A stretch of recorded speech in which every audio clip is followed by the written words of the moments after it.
everyone, this is Rishabh and we welcome you to our YouTube channel, The Cosmic Chaser.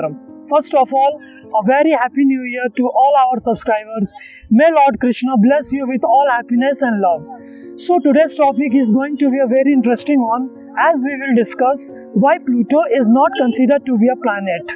So please video को end तक जरूर देखिए and if you are new to us, kindly like, subscribe and share our channel. So before jumping to the main question, let's discuss about the history of Pluto. So Pluto was discovered by Clyde Tombaugh in 1930 and he was an American astronomer. So at that time, Pluto was considered to be the ninth planet of our solar system and it was also the furthest planet of our solar system. But 2006 से पहले इसको planets में हम लोग लेते थे. But after 2006, it was not considered to be a planet. So where was the problem? So let's discuss that 2006 से पहले इसको planets क्यों रखा गया था और 2006 के बाद why it was not considered to be a planet. So as we know कि 2006 में इंटरनेशनल एस्ट्रोनॉमिकल यूनियन ने प्लूटो को प्लैनेट की कैटेगरी से हटा दिया था. बट क्या ये डिसीजन अचानक लिया गया था? बिल्कुल भी नहीं. सो बेसिकली ये कंट्रोवर्सी 1992 से शुरू हुई. 1992 में एस्ट्रोनॉमर्स को कई ऐसे सेलेस्टियल ऑब्जेक्ट्स दिखाई दिए जिनके कैरेक्टरिस्टिक्स प्लूटो के कैरेक्टरिस्टिक्स से मैच कर रहे थे. सो 1992 में प्लैनेट्स की डेफिनेशन को कैसे डिफाइन किया जाता था?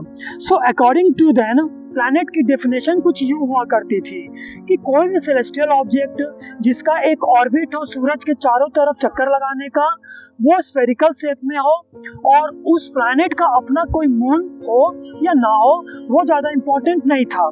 सो अगर ये तीन क्राइटेरिया कोई भी सेलेस्टियल ऑब्जेक्ट फुलफिल कर रहा था तो उसको प्लैनेट की कैटेगरी में डाल दिया जाता था. एंड हेंस प्लूटो ये तीनों कैरेक्टरिस्टिक्स को फॉलो कर रहा था. बट प्रॉब्लम ये हुआ कि जब एस्ट्रोनॉमर्स ने अच्छे से प्लूटो को रिसर्च किया तो ये पाया कि प्लूटो अपने 248 ईयर्स के ऑर्बिटल पीरियड के दौरान नेपट्यून को क्रॉस कर जा रहा था और ये किसी भी प्लैनेट के कैरेक्टरिस्टिक्स नहीं होता है. सो इसी के बाद ये कंट्रोवर्सी शुरू हो गई कि क्या प्लूटो को प्लैनेट रखा जाए या ना रखा जाए. तो कई सालों के बाद finally in 2006 international astronomical union ने एक न्यू डेफिनेशन दिया प्लैनेट्स को डिफाइन करने के लिए. उनके अकॉर्डिंग किसी भी सेलेस्टियल ऑब्जेक्ट्स को प्लैनेट हम तभी बोल सकते हैं जब वो सर्कुलर हो, उसका एक अपना रोटेशन और रिवोल्यूशनरी एक्सिस हो. But the most important thing कि जब वो सूरज का चक्कर लगाता हो तो वो किसी भी दूसरे प्लैनेट के एक्सिस को क्रॉस ना करता हो.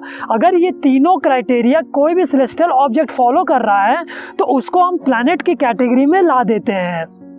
Now according to the new definition of planet, Pluto दो कंडीशंस को तो बहुत अच्छे से फॉलो कर ले रहा था. बट वो जो लास्ट कंडीशन था ना कि कोई भी सेलेस्टियल ऑब्जेक्ट किसी दूसरे प्लैनेट के ऑर्बिटल एक्सिस को क्रॉस नहीं करना चाहिए था, वहाँ पे प्लूटो फेल हो गया क्योंकि वो नेपट्यून के ऑर्बिट को क्रॉस कर दे रहा था और यही कारण था कि उसको प्लैनेट की कैटेगरी से हटा दिया गया. सो जो भी सेलेस्टियल ऑब्जेक्ट ये कंडीशंस को फॉलो नहीं कर पा रहे थे उनको प्लैनेट्स की कैटेगरी से हटा के एक डॉग प्लैनेट की कैटेगरीज में रख दिया गया था. And hence Pluto after 2006 it was no more than a planet and it was considered to be a dog planet.